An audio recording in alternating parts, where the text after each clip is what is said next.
Hello and welcome to the Gaggle, where we challenge and, if necessary, destroy media narratives. I'm George Samuel. With me today, of course, is co-founder of the Gaggle, Peter Lavelle. So, Peter, we've been commenting over the past couple of weeks about the distance that is growing between the Trump administration and the government of Bibi Netanyahu.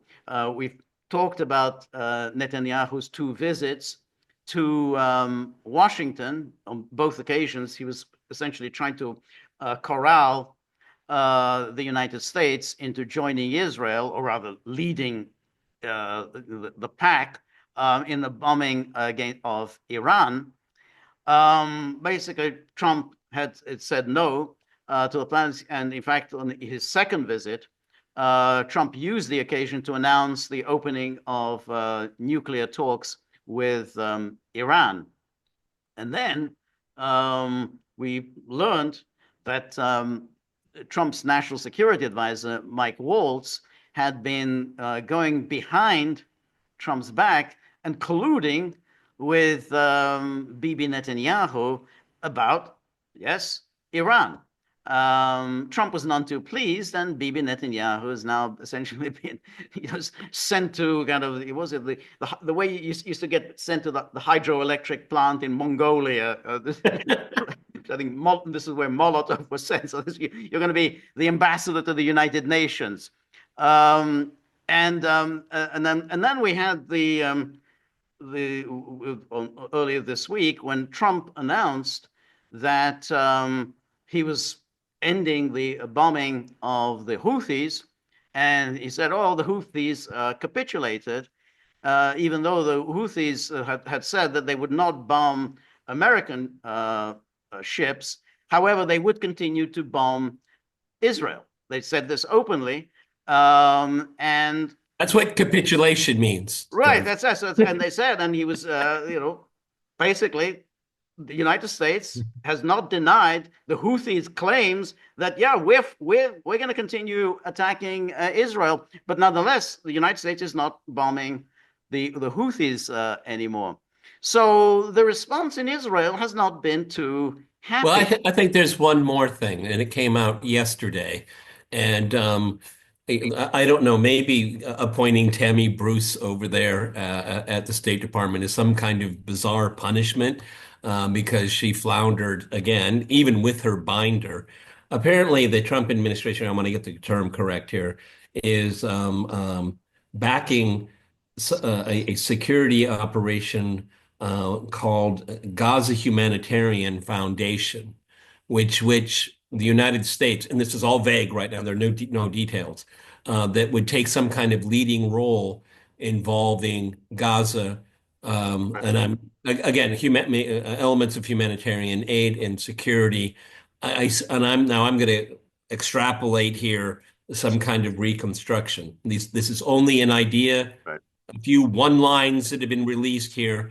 However, it was stressed with very little Israeli involvement. That's very interesting I that think they it's would. very interesting, and what's important also is that President Trump will be going to the Middle East next week. He'll be visiting Saudi Arabia, the Gulf states. Where won't he go to? He will not go to Israel, which is very different from what he did in 2017. 2017, that was his first big foreign trip, was also to Saudi Arabia, the Gulf states, but he also made a visit to Israel. He's not visiting Israel this time. So now, there's been some interesting commentary that is we've come across really in the last 48 hours. So here is the a story from CNN. Israel vows to defend ourselves alone. And here it says Netanyahu has vowed to defend ourselves alone against Yemen's Houthi rebels after US President Donald Trump struck a deal with the Iran-backed group. The US deal announced just hours after the Israeli military carried out major strikes against Yemen's international airport and other facilities in response to the Houthi attack. on Israel's main airport was a surprise to Israel. So Israel was, this caught Israel completely flat-footed, particularly as they were in the midst of bombing Yemen. That was at the very moment they were bombing Yemen. Trump was saying, "Well, that's it. We're now declaring a truce with the Houthis." And apparently, it's been reported again. Neither George and I can confirm it. That Trump was not pleased that a civilian airport was destroyed. It was like, what a waste. Okay, those are my words. Okay, Right, what a waste to go after a civilian airport. right, right. And then says, according to Trump, the U.S. would halt ongoing military campaign in exchange for the groups attacking U.S. interests in the region. And then says the Houthis acknowledged the agreement, but made it clear their attacks on Israel would continue. Senior Houthi leader Mohammed al-Houthi said after the announcement of the agreement was a victory that separates U.S. support for the temporary entity, parentheses, Israel, and the failure for Netanyahu, which is interesting. And then on Wednesday, Netanyahu said Israel will defend itself by itself. In the past, Israel has carried out joint strikes with the U.S. against the Houthis, but 2 consecutive days of Israeli attacks on Yemen earlier this week were done alone. If others join us, our American friends, all the better. If they don't, we will still defend ourselves on our own. And now we have the Times of Israel announcing today that Pete Hegseth was supposed to come to Israel. His visit has been cancelled. Hegseth said to cancel reported plan to visit Israel in the coming days. U.S. Defense Secretary Pete Hegseth has reportedly canceled a visit that he said to be planning. And then it says an Axios report earlier this week said Hegseth was intending to arrive in Israel on May the 12th, a day before U.S. President Donald Trump begins his trip to Saudi Arabia and Qatar and the UAE. It would have been Hegseth's first trip to Israel as defense secretary, and he was slated to meet with Prime Minister Benjamin Netanyahu and Defense Minister Israel Katz. Now, remember, Hegseth is a nut. I mean, he's an absolute. Check out his tattoos, everybody. Yeah. Exactly. Then he talks about the third temple and the He's miracle. a crusader. Yeah. So, and he completely identified himself with Israel. He used to do for Fox News. He used to do these slavish documentaries about Israel, and the third temple and all that stuff. And then now this is very interesting. This is from a Turkish publication. It says Trump cuts ties with Netanyahu over manipulation concerns.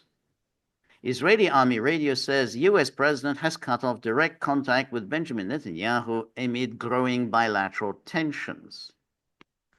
U.S. President Donald Trump has decided to cut off direct contact with Israeli Prime Minister Benjamin Netanyahu, and says Yanir Kozin, a correspondent for Israeli Army radio, said in a post on his X account that Trump made the decision after close associates told Israeli Strategic Affairs Minister Ron Dermer. Ron Dermer is, he used to be Israeli ambassador to the United States. Now he's just some sort of, he's Israeli Strategic Affairs.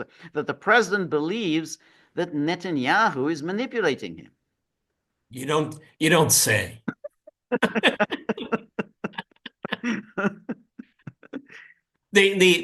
But there's a flip side to that.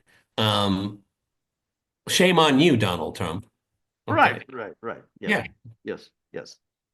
And then it says an Israeli official added that Dermer's tone during recent discussions with senior Republican figures about what Trump should do was seen as arrogant and unhelpful. I've never heard of an arrogant and unhelpful Israeli official. I mean, they're always the soul of discretion and courtesy and respect. I've never heard of arrogance. Just that rotten apple. Yeah, just that one-off case. Yeah.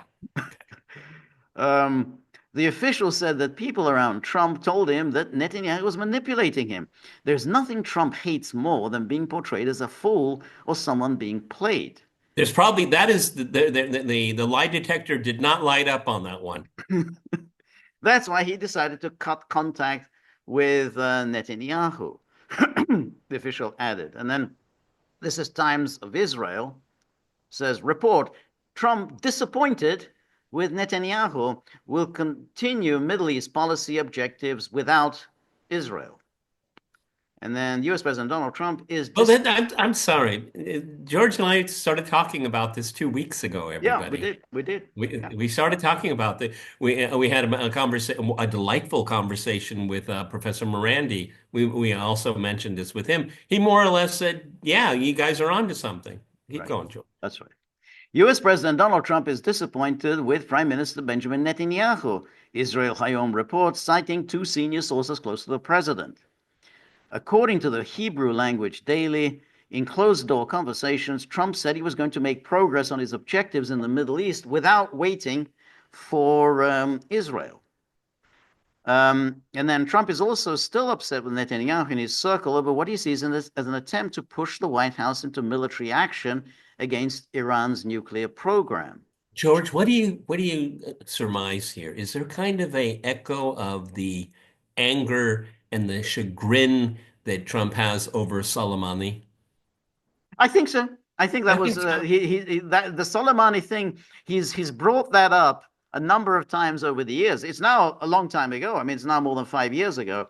And but he's brought that up that Netanyahu had let him down, and then, and that he was left to carry the can, and essentially for doing Israel's bidding. I mean, fighting Israel's war for Israel. Um, I mean, I think it's clear Trump does not like Netanyahu. I mean, Yeah, well, I mean, I don't think there's anyone that he's got to be one of the most loathsome people ever to walk the planet. Okay. that's right. Israeli officials were caught off guard by Trump's announcement that the U.S. had reached a ceasefire with the Houthis in Yemen and by the start of U.S.-Iran nuclear talks in April. So Well, again, isn't CNN is so cute here, a ceasefire. Okay. It that's right. was not a ceasefire. Okay.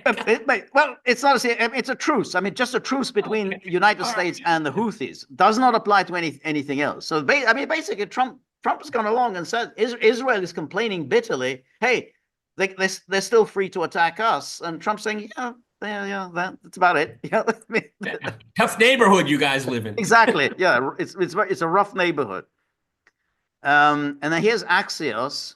They're usually very they're really tuned in. These are real kind of Washington insiders. And it's a scoop. Trump had private meeting with Netanyahu advisor. This is the Ron Dermer guy ahead of Mideast trip. And then President Trump met Israeli Strategic Affairs Minister Ron Dermer, a close confidant of Prime Minister Benjamin Netanyahu, on Thursday, which is yesterday, and discussed the nuclear talks with Iran and the war in Gaza.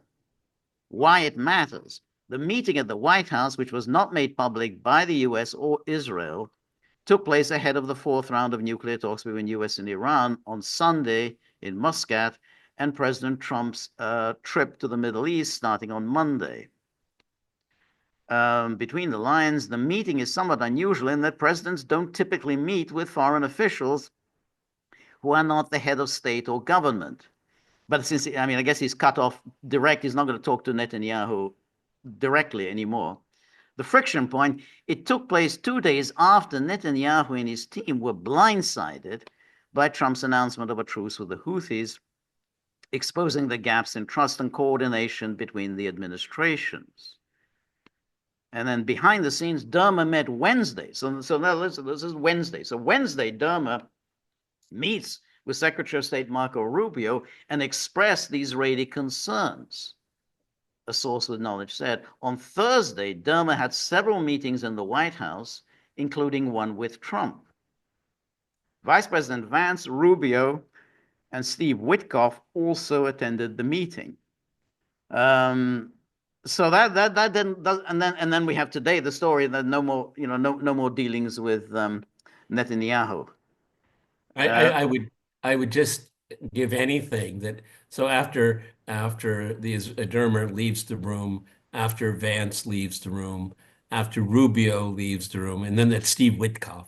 What do you think Trump and Steve Witkoff are Like saying? exactly, these. That would be worth its weight in gold. Okay.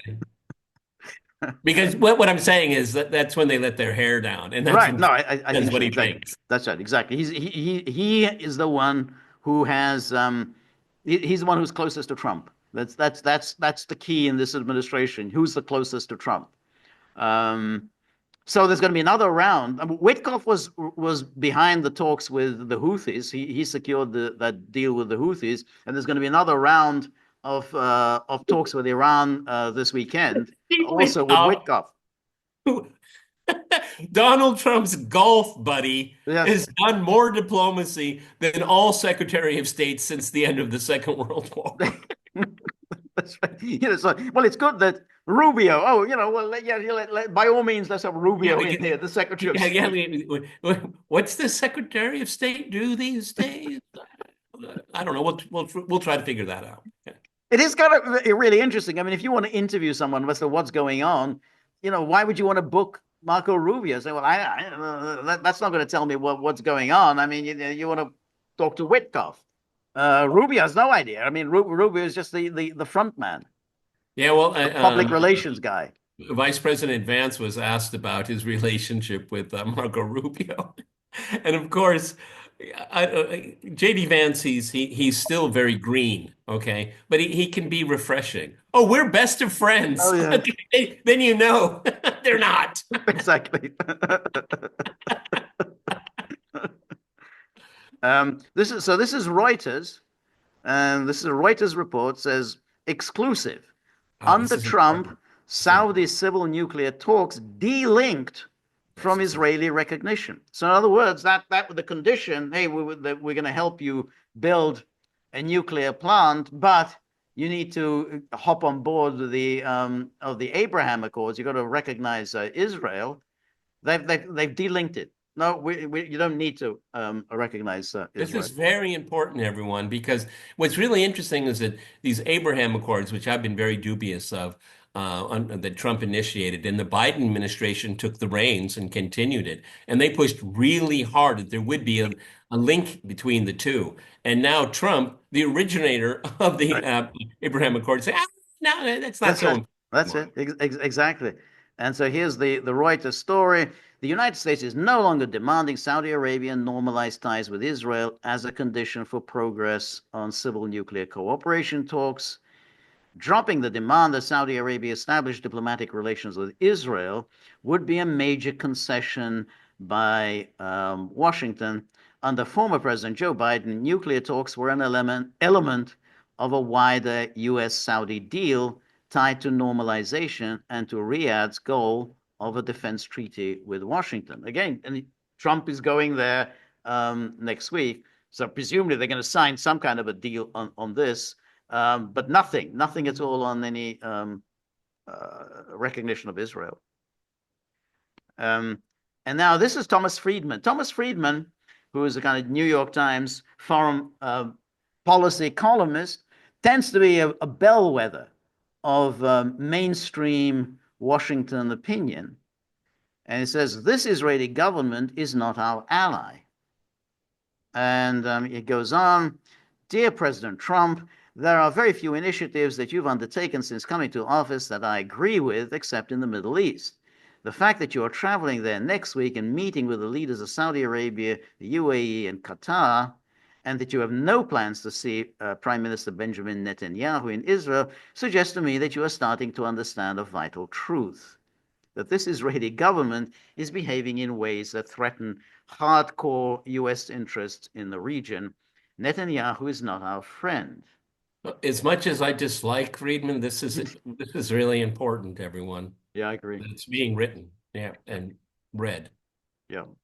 Um, and he says he did think he could make you his chump, though, which is why I'm impressed by how you have signaled to him through your independent negotiation with Hamas, Iran, and the Houthis that he has no purchase on you and that you will not be his patsy. It clearly has him in a panic. And it sounds like from that report about Derma, he comes along. This is an Israeli minister, and he has all these meetings on Wednesday, and then he has to Thursday, he has another series of meetings in the White House, and finally, he even gets to see the president. They clearly they're getting very anxious, and Mark Levin is getting very upset, and that's always a good sign when Mark Levin is getting very upset. He could have a breakdown, a meltdown on live television. This guy is such a lunatic. This Lunatic, guy, yes, Mark Levin, is just yes, no complete other human like him in captivity. right, exactly, a complete lunatic. Um, And then he thinks the notion that Israel has a government that is no longer behaving as an American ally and should not be considered as such is a shocking and bitter pill for Israel's friends in Washington to swallow, but swallow it they must. Um, and then this Netanyahu government made annexation of the West Bank its priority when it came to power in late 2022, well before Hamas's vicious invasion on October the 7th. And then for almost a year, the Biden administration beseeched Netanyahu to do one thing for America and for Israel, agree to open a dialogue with the Palestinian Authority about a two-state solution one day with a reformed authority in return for Saudi Arabia normalizing relations with Israel. Um, that would then pave the way for a passage in Congress of a U.S.-Saudi security treaty to counterbalance Iran and freeze out China. But that ain't going to happen. And then, so Netanyahu put his personal interests ahead of Israel's and America's normalization of relations between Israel and Saudi Arabia. Would have opened the whole Muslim world to Israeli tourists, investors, and innovators, ease tensions between Jews and Muslims, and then and so on. But it's not going to happen. And so you can see here that that there's real rift. Okay, well, the question is why? Um, I think Marjorie Taylor Greene is Marjorie one. Taylor Greene is an important factor, as is Tucker Carlson, as is Steve Bannon, and as is Charlie Kirk. Um, these are all people telling you that if you go down this path, whether it's bombing the Houthis, whether it's bombing Iran, very serious step, you are going to lose your base. They're not with you on this. They're absolutely not with you on this. And I think that really is interesting that Israel they're not really going to support Israel. And I mean, I think these people I think really do take America first seriously, unlike Mark Levin and Ben Shapiro and the rest of them who are basically Israel firsters. Um, so I think that's significant. You know, Trump. People. It's obviously a cliche. Trump is a transactional politician, but it also means he has no ideological And commitment to anything. So he has no absolutely, ideological commitment to that's Israel. right. So whereas others, like all these neocons and all the Ben Shapiro types, they are fanatics for Israel. Trump doesn't have any of that. Well, but see, people have the same fanatics that want to have the United States do Israel's bidding everywhere and all the time. They forget. Yeah, Trump, he's not ideologically committed. Yeah, but that can work both ways, everyone. Right, That can work both ways. right, Because you know what Trump thinks about most? He doesn't think about Israel. He doesn't think about Iran. He doesn't think about the Palestinians. He doesn't think about the Houthi. Donald Trump thinks about Donald Trump. right. Okay, that's it. That's That's it. really simple. Right, Okay, and I think that you don't have to be a foreign policy genius because there aren't any right now. Um, Going down this path of pounding the sand in Yemen at great cost right, and reputational right, cost, and all with the eye of going after Iran. So I mean, if you can't dislodge the Houthi, and you want to right, go bomb Iran, really? right. Okay, and this is his legacy, and he knows it. This will be his legacy. Yeah, He that doesn't yeah, want someone else to write it for him. right. Um, and you also have to commend him. that having started this, he did end it after 6 weeks. And so 6 weeks, he said, "Oh, well, that's enough." Now, it was obviously six wasted weeks. However, other presidents have wasted a lot more than 6 weeks. So, they wasted it. Even Reagan, who got himself, it was again through it, thanks to Israel, who kind of got Reagan into Lebanon, but he spent a year there. He wasted a year and lost a number of Marines for a completely pointless venture. Reagan also realized, hey, I'm getting manipulated. I'm getting shafted here by Israel. So it only took Trump 6 weeks to realize that this was no good. Remember, in that Signal Gate, the most interesting part of that Signal Gate exchange was what J.D. Vance said. Hey, I don't think this is a great idea. And one has to think Vance was probably speaking on behalf of, or at least the America Firsters, or at least the America First side of Trump. This doesn't make much sense if we're going to pursue an America First strategy. Yeah. And so any one of these things, you could say, well, it's just Trump's personality. But in total, that Right. what George and I are talking about, this is a policy shift. Right. Now, is it going to be long-standing? We have to see. This is Trump after all. Right. But I have to say, over the last few days, reading, and George gave a good Right. representation of what's been Right. out there, it's quite startling, quite startling. Okay. And the Benjamin Netanyahu, he's got to be a very worried man right now because, he goes to Washington to get an audience and to get his way as a way, because I personally think that when he goes to Washington, it's good for him because he's not in Israel, okay? Right. Because of the problems that are multiplying in his own country due to his own policies. Now he doesn't have a safe haven. He That's not doesn't a have, safe he, haven. exactly. He doesn't have a safe haven now. Netanyahu a few days ago threatened to reinvade Gaza. He said he's going to reinvade. I think he's going to have to put that on the back burner because he's not getting support from Washington. So if he reinvades and then we again see all the horrific scenes, you know, Trump is going to say something. You Well, see I mean, on George, television, burn children, and suddenly, hey, look, here are children being burned to death. Trump was going to say something. exactly. And now I feel somewhat vindicated, totally vindicated, at least as things stand right now. A very famous person that our audience knows very, very well was on my program.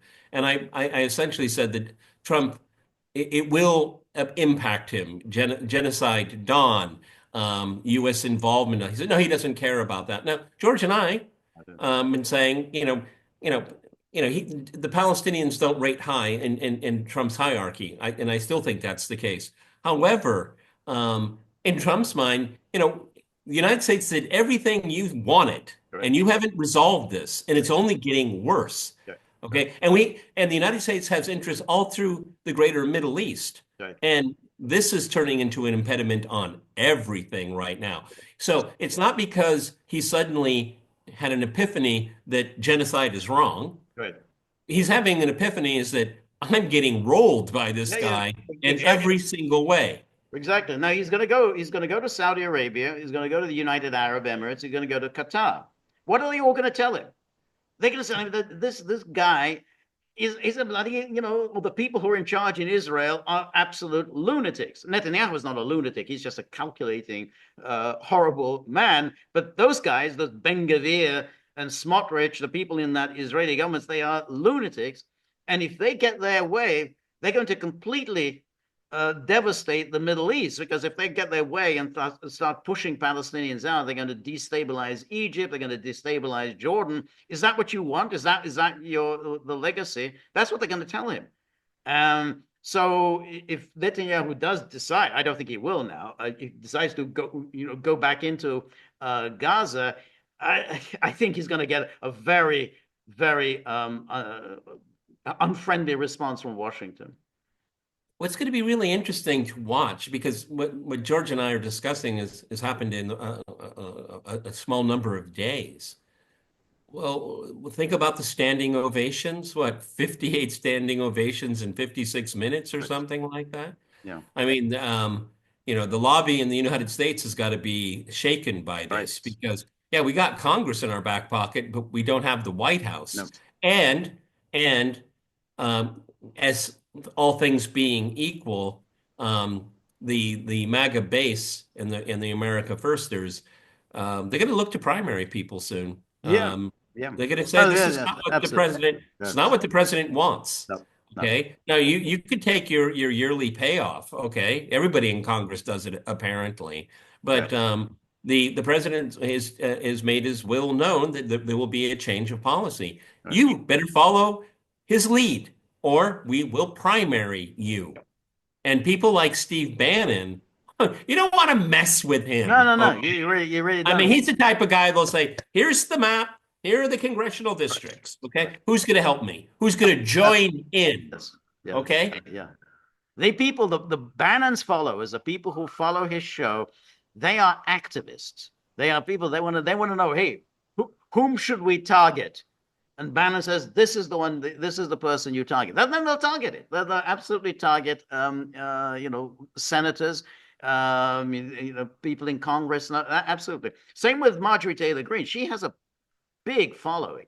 Uh, you know, Everybody, I remember when she entered Congress and um, uh, the traditional obnoxious Republicans, and of course the entire liberal elite from media into the Democratic Party, how they loathed her and made fun of her. Marjorie Taylor Greene is a powerful force in right, American politics right, right now. Forget your AOCs and all those other silly people. right.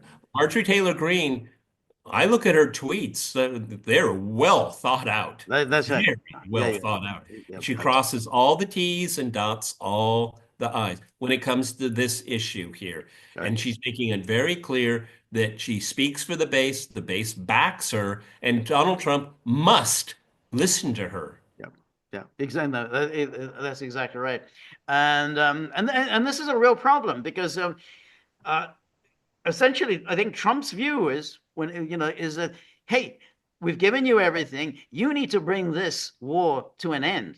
I'm really getting very tired of this. You need to bring it to an end. And Not that to just does it. expand it, Yeah, to end exactly. it. End it. End it.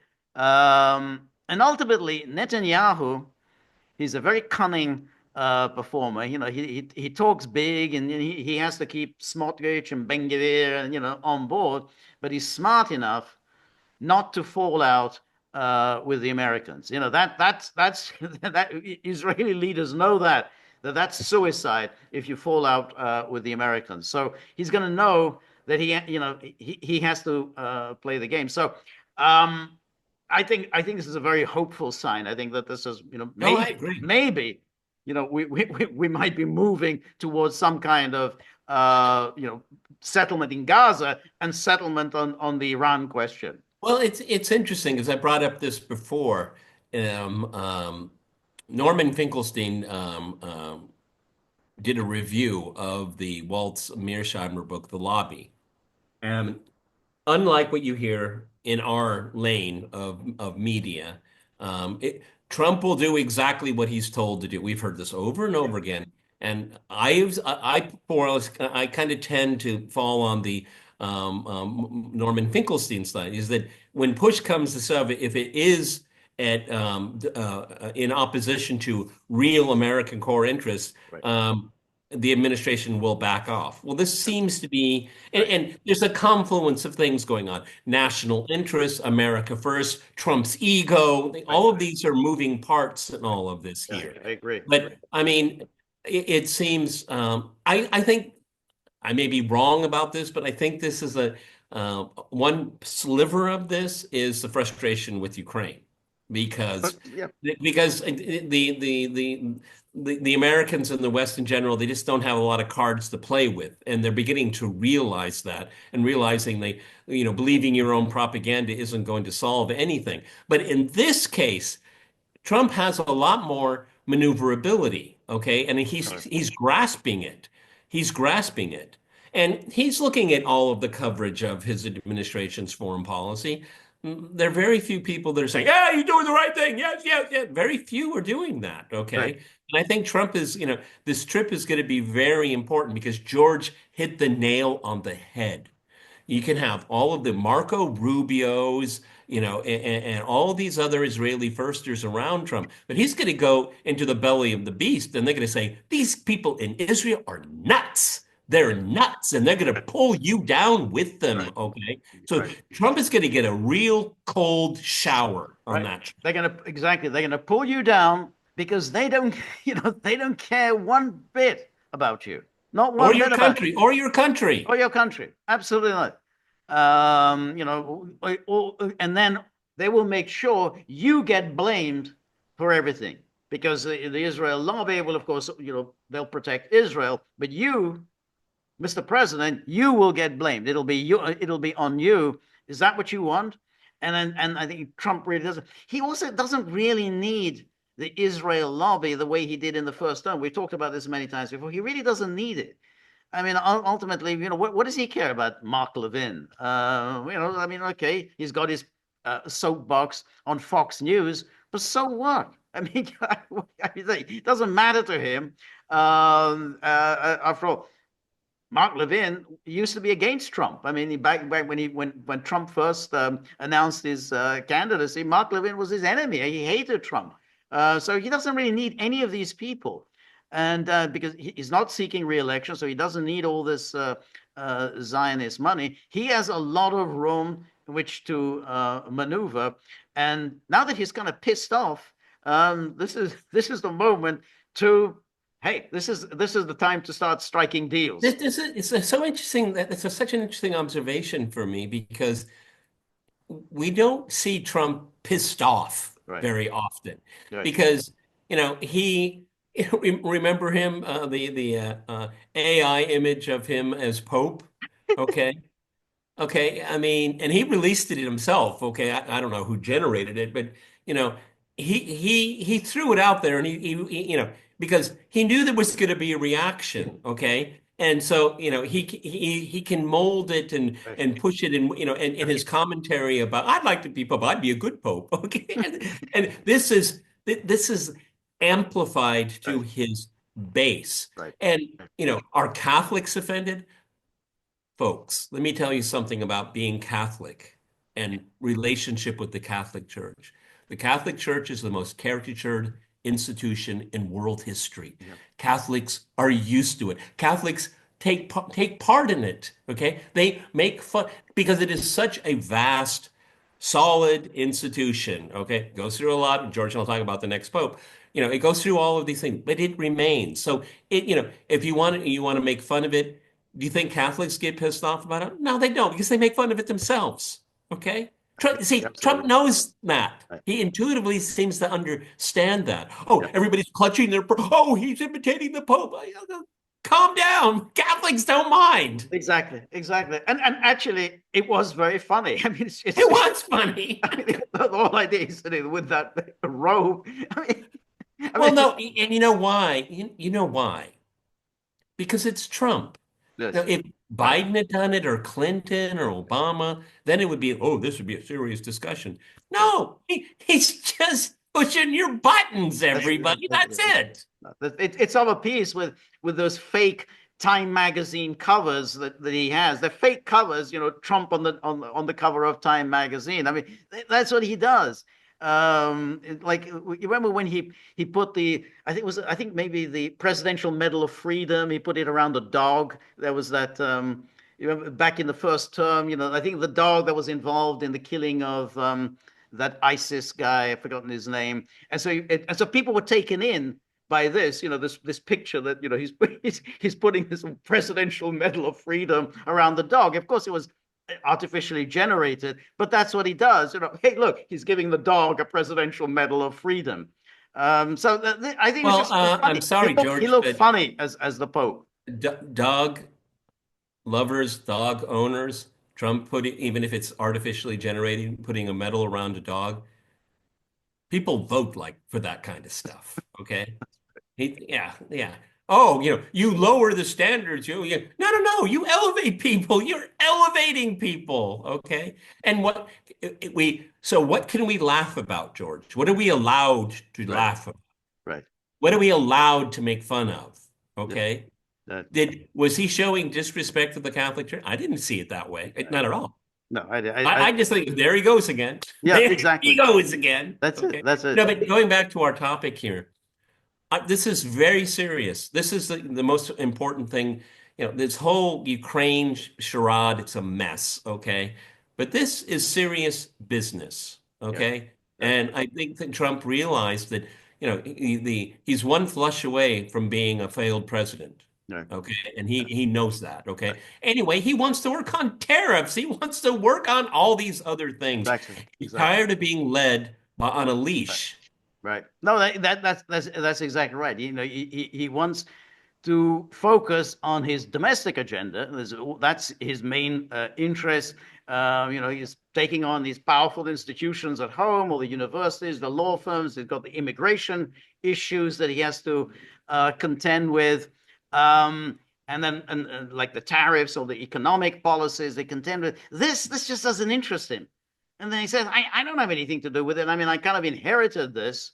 I try to be, nice to Netanyahu, and this is how he repays me. What do I need this for? Why do I Yeah, I need, mean, wrapped around my neck? could you imagine like Witkoff, he's talking to Witkoff with their feet on the desk and all that. So, Mr. President, what do you want to achieve when you go to Saudi Arabia? I said, well, what can I achieve? They want nuclear power. We got some friends in Right, the industry. right, It's a big deal. That would be a big, big deal. That's like a 25, 30, 50-year deal. right. There's a lot of Okay. absolutely. Yeah. And, what about normalization between Saudi Arabia and Israel? Well, Yeah. What do I? I prefer the nuclear deal. Well, exactly. Okay. That's You know why? Because it can be signed. I got a piece of paper. Look what I did. I got to you're win. I got to that's win. that's absolutely right. You want to go talk about normalization, Saudi normalization with the issue of Gaza. Trump's going to fall asleep 20 minutes into it. Well, exactly, and that's a very good point. That he says, "Hey, we've got to sign the deal," and he's going to say, "This is going to bring $1 trillion to the American economy." By the end of the day, it'll be $10 trillion to the American And it might economy. end up just being 25 billion. But No, anyway, sorry, but it was that he's going to say this. I'm bringing all this money, and this is going to be jobs in for Americans. And he said, "Yeah, but what about the recognition with Israel?" So, well, what do I need that for? I mean, who cares? I mean, basically, Netanyahu, he's had his chances. I mean, nice to him, and look what he's done. So, absolutely, he came to him. Hey, you can do this deal, and this is going to be a very big thing. You'll be there, and the Israel thing is just simply as you said, well, it's it's something that he inherited, and it's just simply a horrific mess that could destroy his presidency. and also, if Trump is in the deal-making mood and his deal-making vibe, what are the chances? This is more rhetorical. He's going to say to Witkoff, "Go back and talk to the Iranians. Okay, Right, just talk straight with them. No preconditions. Forget what Marco.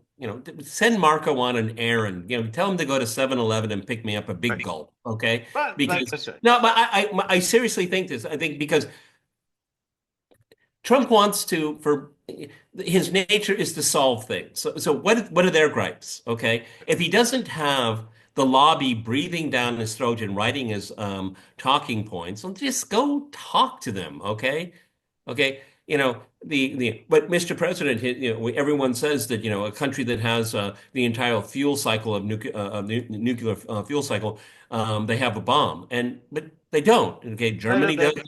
they, Okay, they, Japan doesn't. right, Brazil doesn't. right. You know, That's right. That's exactly right. So that's why he can say he can get them say, okay, you can enrich uranium, but it has to be under the oversight of the IAEA. I think within the the Iran could do.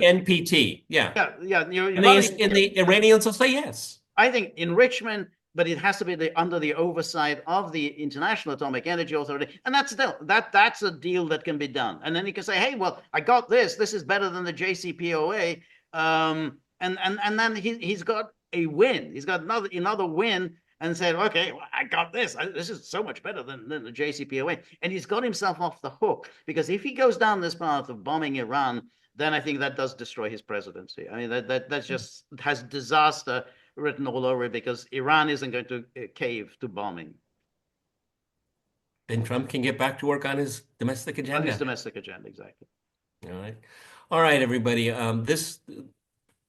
I can't even put it on a scale how important all of these things are together at this moment in time. We are dealing with Donald Trump, but the issues that George and I have discussed here, it seems to be part of a holistic process here. Right.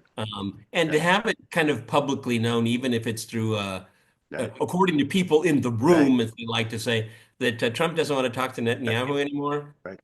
That's something. That's right. That's exactly right. Yeah. All right, everybody. This is The Goggle with Peter and George. We're on Local, so please go to thegoggle.locals.com. I hear the footsteps coming towards me.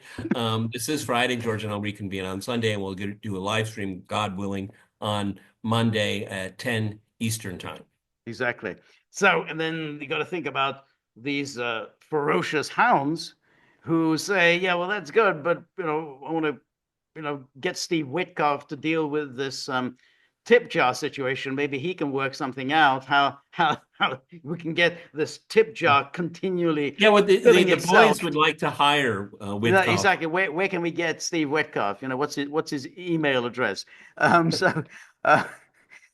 We're very grateful for all of your help, friendship, and support. The more you're able to donate, the more of these videos we can make, the more we can improve on the technology. And above all, we're going to be able to maybe work something out without Steve Witkoff. I don't know. I have my doubts, but we'll try it. So remember, if you like The Gaggle, please like, share, and subscribe. See you soon. Bye-bye.